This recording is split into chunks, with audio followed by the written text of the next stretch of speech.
Mira, y ahora mismo no nos vemos, pero sí que nos escuchamos perfectamente. Estamos más cerca de lo que tú te crees, Nazaret, pero nos hemos introducido en el servicio de biología molecular, en este departamento donde a esta hora pues tenemos personal trabajando en este departamento, también jóvenes investigadores, ¿no? Que están funcionando. Y con nosotros se encuentra el jefe del servicio de biología molecular. Son los laboratorios SBM los que a esta hora nos acogen como escenario.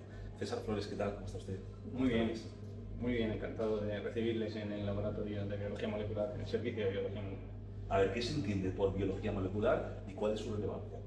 Bueno, la biología molecular es el estudio de las moléculas de la vida, es decir, conocer a nivel molecular cómo funciona la vida, principalmente en tres niveles. El nivel del ADN, que sería el nivel de los genes, de la información genética, de los códigos de la vida que permiten a los seres vivos desarrollarse y realizar todas sus funciones.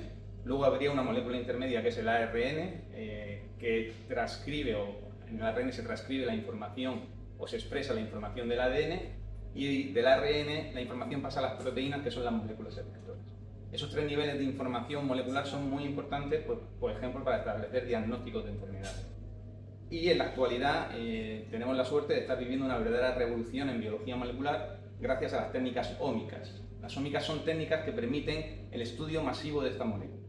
Hace unos años los investigadores se centraban en sus estudios en un gen concreto de ADN, en una molécula de ARN, en una proteína, pero hoy gracias a estas técnicas ómicas tenemos la oportunidad de estudiar estas moléculas a una gran dimensión, en su conjunto.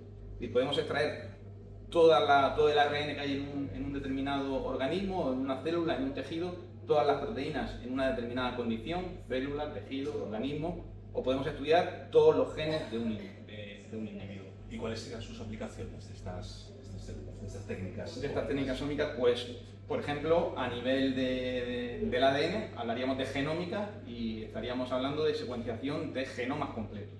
Seguramente nuestros oyentes han oído hablar del proyecto Genoma Humano.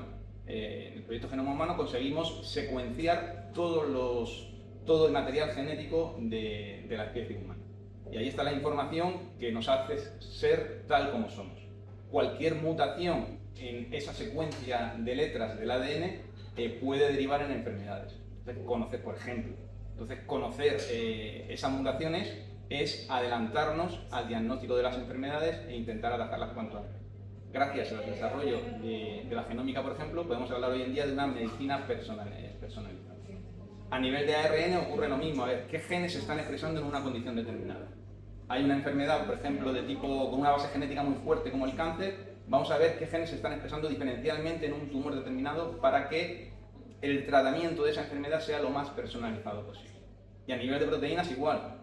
Actualmente, por ejemplo, en el servicio estamos haciendo un estudio muy interesante en colaboración con el Hospital Morales Meseguer, en el que estamos estudiando qué composición de proteínas hay en el péptido amiloide.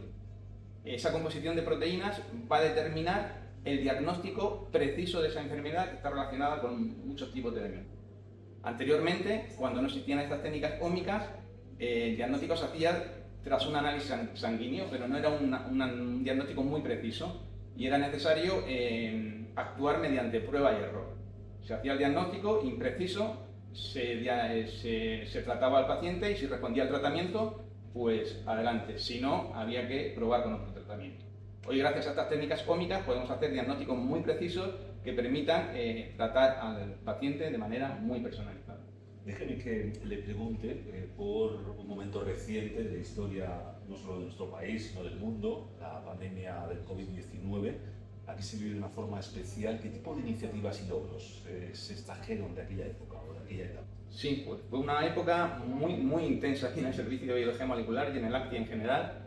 Pusimos a punto las técnicas de detección del SARS-CoV-2, que es el agente causante de la enfermedad, de la COVID-19, mediante PCR a tiempo real. Y eso permitió dar un servicio no solo a la comunidad universitaria, sino a toda la sociedad mundial.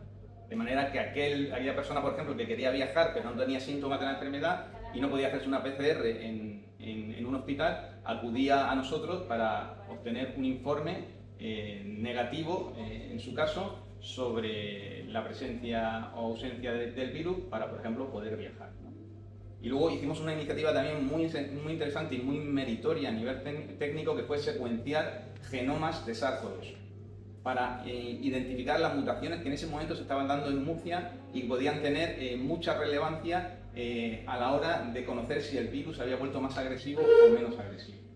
Yo estoy especialmente orgulloso de aquel trabajo que hicimos en colaboración con el Hospital Reina Sofía, porque fue la primera vez en la región de Murcia, junto con el Hospital Virgen de la Resaca, en que el procedimiento de secuenciación de genomas completos de SARS-CoV-2 se puso.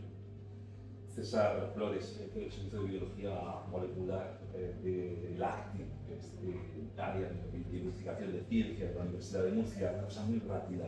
¿Cuál sería el principal reto tras la era de la ley en su vida? Bueno, recordar en este punto que hace una semana, exactamente hace justo una semana, el jueves pasado, 6 de noviembre, murió James Watson, que fue uno de los co-descubridores de la estructura que permitió establecer, junto con otros investigadores, la estructura de doble hebra del ADN. Desde entonces, el desarrollo de la biología molecular ha sido imparable. Los retos a los que nos enfrentamos ahora son muy importantes, ¿de acuerdo? Las técnicas que tenemos de ómicas, genómica, transcriptómica, proteómica, nos permiten llegar a donde antes no llegábamos, a hacer diagnósticos precisos y, por ejemplo, en biomedicina y buscar, como digo, tratamientos personalizados. Hay que seguir por ese camino y estar a la expectativa de los nuevos retos que vayan a surgir, que van a ser muchos, porque esto no para aquí. Estamos en una época en la que se están generando ya células sintéticas, bueno, por supuesto, organismos modificados genéticamente, cualquier desarrollo de la biología molecular en los próximos años nos va a sorprender y tenemos que estar muy atentos para no quedarnos descolgados de los próximos avances. Muy bien, pues César Flores, lo dicho, jefe del Servicio de Biología Molecular de la ACTI. Muchísimas gracias, que vaya todo bien, mucho éxito. Gracias a vosotros. Nazaret ahora mismo se encuentra con nuestro invitado, en este caso en el Servicio de Biotecnología Vegetal, con José Antonio Sánchez. ¿No es así, Nazaret?